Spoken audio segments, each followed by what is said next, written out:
In today's video, I'm going to teach you how to create Exness account. Let's start right at the source. Open your web browser and go to exness.com. Give the homepage a moment to load, then look for the register button, typically in the upper right corner. Click it to move to the sign up page. You'll see a simple form.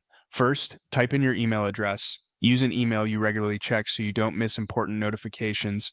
Make sure there are no typos.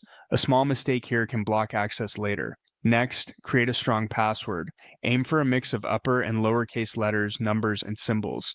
Avoid anything easy to guess like common words or dates. If you use a password manager, this is a great time to generate and save a unique password so you won't forget it. You may notice a field for a partner code. This is completely optional. If you were given a code by a trusted source, paste it in here. If not, simply leave it blank and move on. You'll also see a declaration related to tax status. Tick the box confirming you are not a citizen or resident of the United States for tax purposes only if that statement is accurate for you.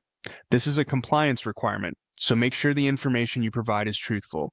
Once everything looks good, click register. The system will process your details and create your account using the email and password you just provided.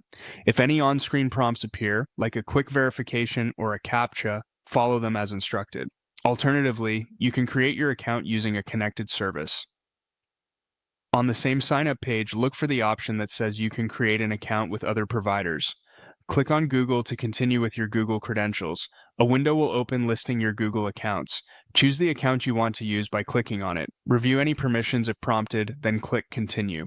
You may be asked to type in your Google password to confirm it's really you. After that, click Register to finalize the connection and finish creating your Exness account. That's it.